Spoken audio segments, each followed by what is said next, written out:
네, 오늘 말씀 제목은 나오미와 마라 자기 백성을 돌보시사, 자기 백성을 돌보시사라는 제목으로 이 시간 우리 말씀을 나누도록 하겠습니다.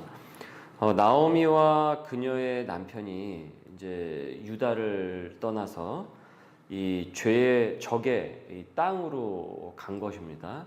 모압 땅으로 갔죠. 그런데 이것은 죄를 사실은 범한 것이죠. 이 나오미하고 그의 남편이 아무리 이 본국의 이 땅에, 고향 땅에, 유다 땅에 이 흉년이 들었다고 하더라도 당시 이스라엘 백성이 이방인의 땅으로 가는 것은 이 금지된 것이었습니다. 그 땅으로 간다라는 것은 결국은 무엇이겠습니까? 유다 사람이 유다 땅에 이 고향에 흉년이 들어서 모압으로 이방 땅으로 간다라는 것은 결국은 무엇을 얘기하겠어요? 믿음도 사실은 어떻습니까? 바뀔 수 있다라는 그 위험도 불사하겠다라는 것이죠. 그 환경 때문에. 그러니까 전혀 다른 문화의 세계로 들어가는 것이잖아요. 그러니까 그것을 각오하고 갈 정도로 나오면은 실은 믿음이 두터운 사람은 전혀 아니었던 것이죠. 그러니까 환경에 굉장히 목매여 있던 사람이죠. 배가 배를 불리면서 하나님의 뜻에서 벗어나는 것보다는 하나님의 뜻 안에서 차라리 배고프게 사는 것도요, 여러분, 믿음의 행동인 것입니다. 나오미와 그의 남편은 모압으로 피신을 해서 거기서 머물려고 했어요. 근데 오래 머물 생각은 없었어요. 뭐 오래 머물려고 거기를 가겠습니까? 이 기근만 피해야지라고 생각을 했겠죠. 그런데 어떻습니까? 길게 머물 생각을 한 것은 아니었으나 길어졌죠. 길어졌죠, 되게. 그래서 거기서 어때요? 아들까지 낳았죠. 아들들까지 낳았는데 그 아들들이 어때요? 그 결혼까지 하게 되었죠. 완전히 이제 어떻습니까? 그 땅 사람이 된 것이나 다름없는 거죠. 이렇게 되어버리면. 그런데 무슨 일이 벌어졌죠? 남편과 아들들이 바로 또 죽었죠. 기근을 피해 도망왔지만 죽음을 피해서는 달아날 수 없었던 거죠. 기근을 피하긴 했으나 죽음까지는 피할 수가 없었던 거죠. 인생이 여러분 바로 이런 것입니다. 무언가를 피했다고 하지만은 죽음은 우리는 피할 수는 없는 거예요. 우리는 언제나 하나님 앞에 항상 직면한다라는 것을 여러분 우리는 잊어서는 안 됩니다. 근데 우리는 매일 살면서 그걸 잊어버리죠. 나이가 들어도 그걸 잊어버려요. 되게 자신이 굉장히 오래 살 거라고 스스로 생각을 한다라는 거죠. 그러니까 그거는 되게 착각이에요. 오늘 말씀에서 보니까 이제 그렇게 모압에서 살다가 이제 뭐 남편도 죽고 두 아들도 죽고 이제 며느리 둘만 남은 거 아니에요. 근데 모압에 살다가 이제 무슨 소리를 들었냐면 고향 땅에, 자기가 떠나온 그 고향 땅에, 이스라엘 고향 땅에 풍년이 들었다는 소식을 듣게 돼요. 풍년이 들었다. 하나님께서 백성을 돌보셔서 고향이 이젠 풍년이 되었더라라는 것이죠. 그 소식을 듣게 돼요. 그래서 어떤 줄 아십니까? 다시 고향 땅으로 향합니다. 이 나오미는. 두 며느리를 데리고 일단은 거기를 나오게 돼요. 그러니까 나오미의 성향이 어떻습니까? 여기서 나오죠. 나오미의 성향이. 믿음에 따라 사는 사람이 아니라 환경이 주는 안락함을 쫓아서 추구하며 사는 여자였다라는 것이 지금 여기서 나오고 있죠. 그런데 그 환경을 계속 쫓으면서 산 거 아니에요. 대표적으로 지금 이게 모압을 떠날 정도라고, 그러니까 이 고향 땅을 떠나서 이 적국이라고 하는 모압을 향해서 갈 정도라고 한다면, 그리고 또 모압에서 또 다시 고향 땅으로 돌아올 것을 불사하는 거 보면은 대표적인 이 이주 사건만 본다고, 이주만 본다고 하더라도 다른 생활의 면면에서 이 나오미가 무엇을 추구하면서 그녀가 살았는지를 대본에 보여주는 대목이라는 거예요. 지금 이 말씀이. 나오미는 말씀 따라 사는 사람이 아니었어요. 환경에 아주 민감한 사람이었어요. 그리고 환경에 따라서 거길 쫓아 사는 사람이었어요. 그런데 그 환경도 결국 그녀에게 안락함을 가져다 주지 못했다라는 거예요.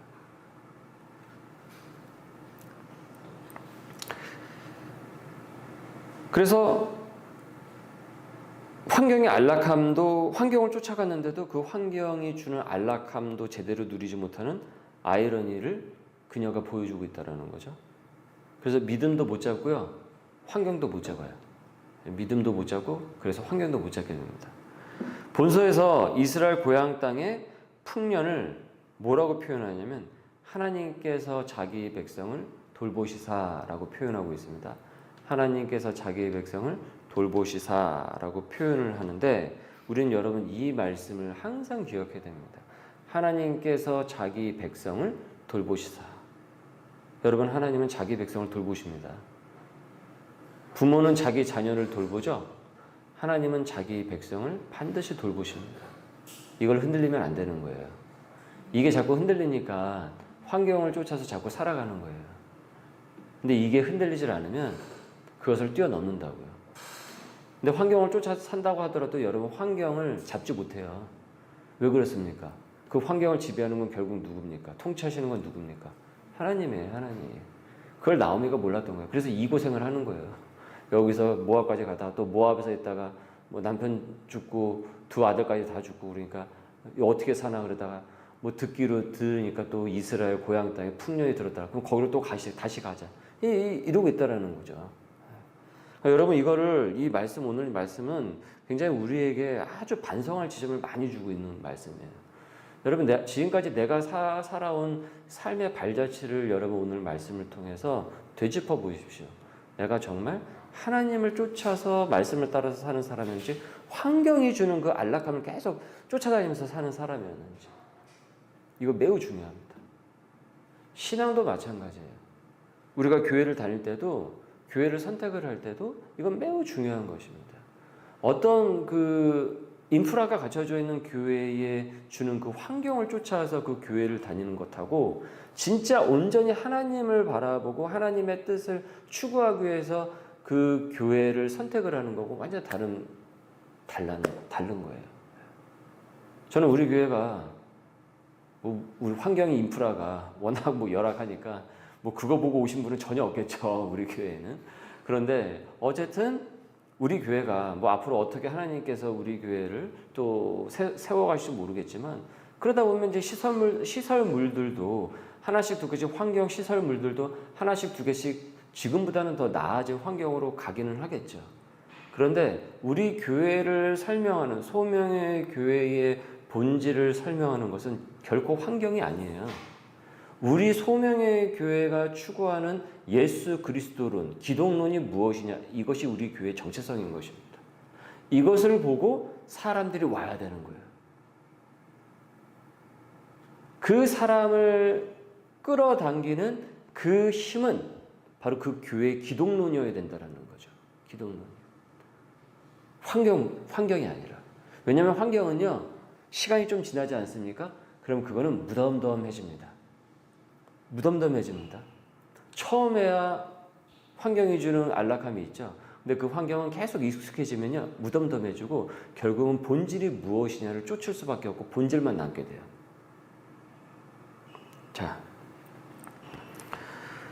자, 그래서 이 하나님께서는 자기 백성을 돌보신다는 것을 우리가 항상 기억해야 되고, 만약에 우리가 그것을 믿지 못하게 되면은 그 사람은 자주 원망에 빠질 수밖에 없습니다. 왜 그럴까요? 환경이라는 것 자체가 어떻습니까? 열악할 때도 있고 그렇지 못하고 내 마음에 들지 않을 때가 자주 있기 때문에 그런 것이죠. 그래서 그 환경 자체는 우리에게 온전한 진정한 안락함을 우리에게 제공해 줄 수 없다라는 것을 우리는 반드시 기억해야 됩니다. 그래서 그것을 계속 쫓아다니는 한 어떻게 돼요? 잘못된 생각에 빠지게 되고 오히려 또 주변을 탓하게 됩니다. 왜냐하면 그 환경이 갖춰지지 않으니까 원망이 자꾸 나오고 불평이 나올 수밖에 없는 것이죠. 그러니까 인간의 불평과 원망의 근저에는 환경에 대한 집착이 굉장히 정비례한다는 것을 반드시 기억하셔야 돼요. 환경에 대한 집착이 심하면 심할수록 그 환경이 조금 자기에게 갖춰지지 않게 되면 반드시 불평과 이 불만에 대한 것, 원망에 대한 이 수위는 계속 높아져 갑니다.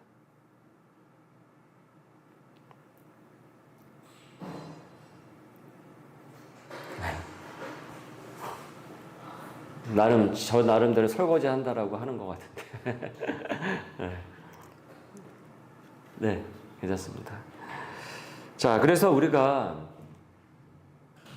이런 어떤 환경과 인프라 이런 것을 우리가 자꾸 그것을 보고 우리의 눈이 자꾸 거기에 쏠리는 것을 우리는 경계해야 되고, 우리가 그것을 선택하는 것이 아니라 우리는 진짜 선택해야 될 것은 하나님을 선택을 해야 되는 거예요. 하나님의 말씀을 선택을 해야 되는 거예요. 그 발걸음에 있어서. 그래서 환경이 주는 안락함을 자꾸 선택하는 이 행동 방식은 반드시 고쳐야 됩니다. 여러분, 주 안에서 진정한 평강과 만족과 기쁨과 감사를 얻으시려면요, 반드시 그것을 고쳐야 돼요. 그것을 고치지 않으면요, 교회를 다녀도 만족과 안정감을 얻을 수가 없어요. 궁극적 그 기쁨의 성령 충만을 얻기가 매우 힘듭니다. 이 나오미 보십시오. 계속 불안하잖아요. 불안한 심리를 그녀가 보여주고 있죠. 고향 땅에서 불안하니까 모압으로 갔죠. 모압으로 갔는데 또 불안하니까 다시 어때요? 저기 풍년이 났더라 하면서 또 거기 가요. 근데 그 이사가 쉽습니까? 그 거기 가면 뭐 자기 생각대로 또 전처럼 이렇게 살 수 있어요? 그럴 생각 없는 거예요. 그냥 막 가는 거예요. 이렇게 갔다 저렇게 갔다가. 그렇기 때문에 우리의 언제나 이 하나님을 쫓는 것이 진정한 나의 고향임을 믿고 나는 하나님의 백성이라는 사실을 우리는 잊어서는 안 되는 거예요. 그걸 하나님께서 자기 백성을 돌보신다라는 거죠. 이것이 룻기서에 지금 얘기하고 있어요. 나오미처럼 그것을 쫓는다고 해서 안락함을 제공받는 것이 아니고 오히려 나오미는 어떻습니까? 슬픔 많은 인생이 되어버렸습니다. 여호와께서 자기의 백성을 돌보시사 이것을 굳건히 믿을 수 있는 주님의 백성들이 될 수 있기를 바랍니다. 이어서 나오미가 이제 유다 땅을 이제 향해 가다가 두 며느리를 데리고 가다가 뜬금없이 두 며느리에게 이제 너희들은 고향 땅으로 돌아가라라고 합니다. 이들에게 고향 땅은 어디입니까? 모압이죠, 모압. 모압에서 얻은 며느리예요. 이방 며느리예요. 친정으로 돌아가라고 얘기를 하는데 이거는 죄예요. 왜요? 모압에 가면 뭡니까? 결국은 하나님 부인하라는 얘기밖에 더 되겠어요. 그러니까 이 나오미는 이런 믿음의 기본도 없어요. 도대체 이 며느리들이 그 땅에 가가지고 도대체 무슨 생활을 하고 어떻게 할지, 과연 이들이 신앙을 지킬 수 있지, 이런 것을 생각을 해야 될 것 아닙니까? 근데 이런 생각이 없어요. 그럼 왜 그랬을까? 왜 이 며느리를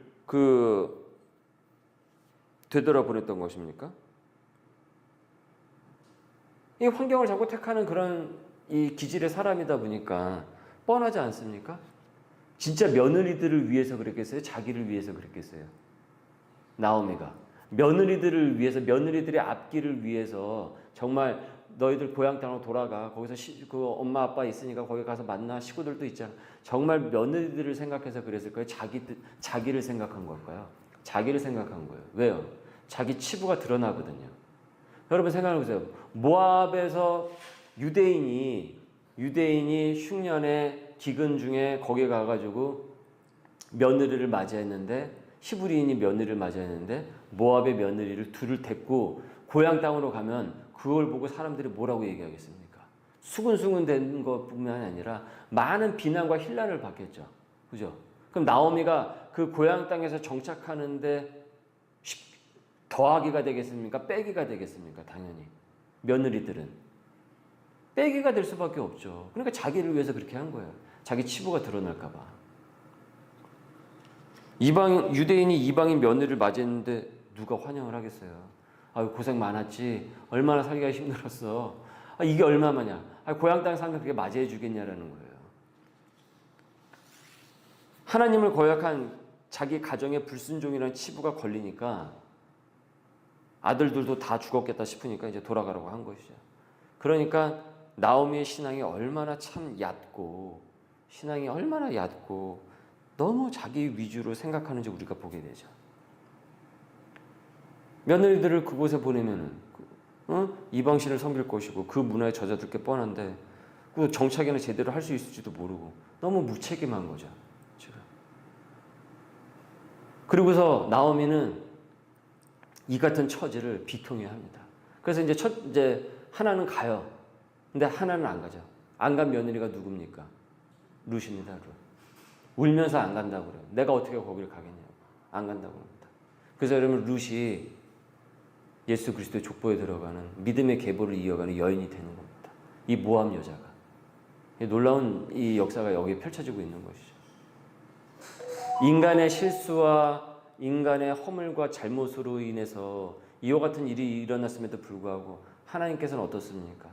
그 인간의 실수와 모든 것을 다시 교통정리하셔서 하나님의 새로운 역사로 펼쳐 나가신다라는 것을 우리가 이제 보게 되는 것이죠.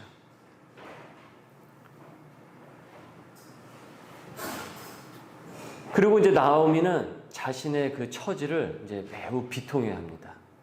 여기서 보면 그래서 19절에서 21절을 보시면 룻기 1장 19절에서 21절을 보세요. 우리 21절까지 한번 읽어보실까요? 19절에서 21절까지 시작. 이에 그 두 사람이 베들레헴까지 갔더라. 베들레헴에 이를 때에 온 성읍이 그들로 말미암아 떠들며 이르기를 이가 나오미냐 하는지라. 나오미가 그들에게 이르되 나를 나오미라고 부르지 말고 나를 마라라 부르라. 이는 전능자가 나를 심히 괴롭게 하셨음이니라. 내가 풍족하게 나갔더니 여호와께서 내게 비어 돌아오게 하셨느니라. 여호와께서 나를 징벌하셨고 전능자가 나를 괴롭게 하셨거늘 너희가 어찌 나를 나오미라 부르느냐 하니라 라고 했습니다. 어떻습니까? 나오미가 매우 자신의 처지를 참담해하고 비통해하면서 이 원망을 누구에게 돌립니까? 누구에게 돌립니까? 하나님 탓으로 돌리고 있죠. 하나님 때문에 이렇게 됐다고. 하나님이 나를 이렇게 만들었다고 하면서 하나님 탓으로 나오미가 돌리고 있어요. 나오미의 뜻이 무엇입니까? 나오미의 뜻이 즐거움이에요. 즐거움. 마라의 뜻은 무엇입니까? 쓰다예요. 쓰다. 쓰다라는 뜻이에요. 자기가 나오미인데 내 인생이 비통하고 이렇게 비참해졌으니까 나 나오미라고 부르지 말라고. 마라라고 부르라고. 나를 마라라고 부르라고 하면서 비통해하면서 하나님 이럴 수 있습니까? 하면서 하나님을 탓하고 있는 거예요. 자, 그런데 서두의 첫 오늘 말씀에서 서두에서 말씀을 드렸던 바와 같이 지금 이 사태는 누가 만든 것입니까? 아니 누가 나오미 보고 등 떠밀어 가지고 모압으로 가세요 했습니까? 거기서 그렇게 사세요 누가 했어요? 거기서 아들 낳고 거기서 며느리 받고 그렇게 사세요 누가 했어요? 누가 등 떠밀어 가지고 여기 또 왔습니까? 누가 했어요? 나오미가 다 했어요. 나오미가 자기의 자신의 자유의지를 다 쏟아가지고 그 자신의 머리와 자기 나름의 그 지략을 써서 자기가 다 한 거예요. 근데 하다가 어떻게 됐습니까? 안 됐죠. 그러니까 지금 여기서 어떻게 해요? 철바닥 주저앉아서 나 나오미라고 부르지 마라. 나 나오미 아니라고. 내 인생에 무슨 기쁨이 있냐고. 내 인생에 뭐가 즐거우냐고. 나 마라라고 부르라고. 지금 이 얘기를 하고 있다라는 거죠. 얼마나 이게 뜬금없는 하나님 탓입니까? 나오미가 자신이 다 주도했어요. 자기가 결정하고 선택한 결과예요. 그런데 왜 이것을 하나님 탓으로 돌린단 말입니까? 여러분, 저의 지금 이 룻기서에서 지금 이 나오미에 대한 이 해석은 전혀 새로운 해석이 아닙니다. 이미 기존에 성서학자들과 우리 이미 교단에서 다 또 그렇게 해석하고 있는 바예요. 아니 왜 여기서 뜬금없이 하나님을 탓하냐라는 거죠. 왜? 결국은 자기가 그렇게 해놓고서. 근데 여러분, 지금 이 나오미의 모습이 누구의 모습입니까? 나의 모습 아닙니까? 우리 인생의 모습 아닌가요? 아니 내가 해놓고 내가 뭐 교회 다니고 예수님 믿는다고 하면서 내가 생각하고 내가 결정하고 내가 다 행동하고 이게 맞는 거야 하고서 내가 다 해놓고서 일이 어그러지면은 이럴 수 있습니까? 내 인생이 무슨 나오미냐? 내 인생은 말하다. 이거하고 뭐가 달라요? 나오미가 왜 이랬대? 성경을 보면서 나오미는 참 이상한 여자네. 이게 아니라니까요. 이 나오미는 결국 내 모습이에요. 자꾸 이렇게 삼자의 입장으로만 성경을 보면요. 왜 그랬대? 그 희한한 여자네. 이렇게 생각하시면 안 된다니까요. 이 모습은 내 모습이에요. 여러분, 지금까지 우리가 살아왔던 삶의 발자취들을 다시 한번 되짚어 보세요. 거기에 어떤 오류가 있었습니까? 어떤 실수가 있었나요? 어떤 잘못이 있었나요? 그 누가 했습니까? 누가 했어요? 왜 하나님 탓입니까? 왜 이 사람 탓입니까? 왜 저 사람 탓입니까? 왜 누구 탓입니까? 아니에요. 내가 한 거예요. 내가. 정말 하나님 뜻대로 해서 고난과 고통 가운데 임하셨습니까? 여러분, 그것은 복의 자리입니다. 하나님의 축복이 임하는 자리고 영광된 자리입니다. 그런데 그것이 아니라 내가 자초한 나오미와 같은 고생이라고 한다면 우리는 하나님 탓을 할 수가 없는 것입니다. 이 지점에서 원망과 하나님을 향한 탓, 주변을 향한 탓이 아니라 이때는 하나님 앞에서 코람데오 시간을 가지면서 하나님 앞에서 코람데오의 시간을 가지면서 자복하고 회개의 시간을 가져야 되는 거예요. 나오미는 여기서 하나님 탓을 할 때가 아니에요. 여기서는 회개하고 하나님 앞에 자신의 허물에 대해서 기도를 해야 되는 시간이었던 거예요. 그러나 나오미는 자신의 이름을 나오미가 아니라 마라라고 하면서 얘기하고 있죠. 오늘 우리에게 주신 이 말씀을 통해서 우리는 이런 허물과 죄를 하나님 앞에서 보일 수가 없습니다. 내가 저질러 놓고 선택해 놓고 그리고 하나님은 그것을 거들어 달라고 기도를 거드는 기도로 인도를 받는 기도의 목적은 인도를 받아야 되는데 기도가 내가 하고자 하는 것을 거드는 기도가 되는 하나의 옵션이 되는 것이죠. 그것은 메인이 되는 것이 아니라 옵션이 돼서는 안 되는 거예요. 기도는. 근데 얼마나 많은 사람들이 기도를 옵션으로 생각하는지 몰라요. 메인 테마가 돼야 돼요. 기도는.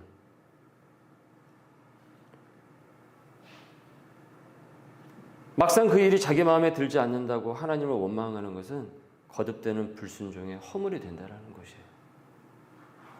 그러나 여기서 며느리 룻은 어떻습니까? 떠나지 않죠. 어머니 전 떠날 수 없습니다 하면서 울면서 가지 않겠다고 하죠.